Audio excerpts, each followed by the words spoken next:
साम्राज्य न्यूज, सामान्यांचा असामान्य आवाज।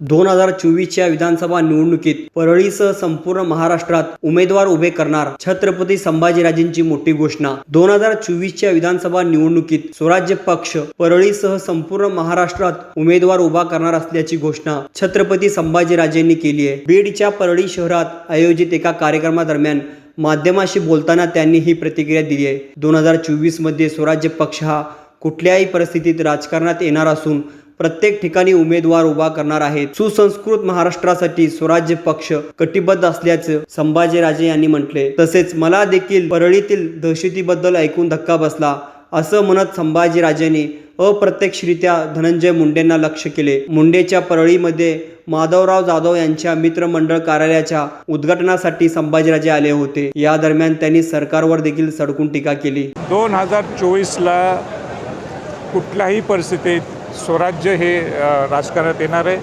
स्वराज्य हे आपापले इलेक्शनला आपापले कॅन्डिडेट्स उभा करणार आहे आणि खऱ्या अर्थाने जे शिवाजी महाराजांनी, शाहू महाराजांनी, ज्या महापुरुषांनी आपलं सुसंस्कृत महाराष्ट्र आपल्याला दिलेलं आहे ते सुसंस्कृत घडवण्यासाठी स्वराज्य पक्ष हे कटिबद्ध असणार। एक महाराजांनी जे स्वराज्य निर्माण केलं त्या स्वराज्यात कुठेही दहशत किंबहुना हे महाराष्ट्राची संस्कृती नाही आहे।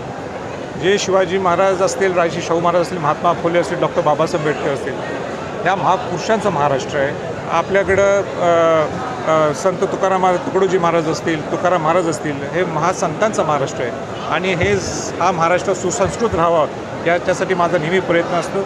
मला सुद्धा धक्का बसला तर सगळे जे स्टेजवर जे लोक होते सगळेजण वेगवेगळ्या पक्षातले लोक दहशत आहे। मला गाडीतनं सुद्धा सांगितले तर मोठ्या पद्धतीने सावकारी तो होती आहे। म्हणजे राजर्षी शाहू महाराजांनी पहिल्यांदा सहकाराचा कायदा आणला, सावकारी नष्ट व्हावी हे राजर्षी शाहू महाराजांनी आणलं, पण इथं आजही चालतं हे मला आश्चर्य वाटलं। हे होऊ नयेत, हे महाराष्ट्राचे संस्कार नाहीत आणि जर हे कमी नाही झालं तर मी निश्चित इथे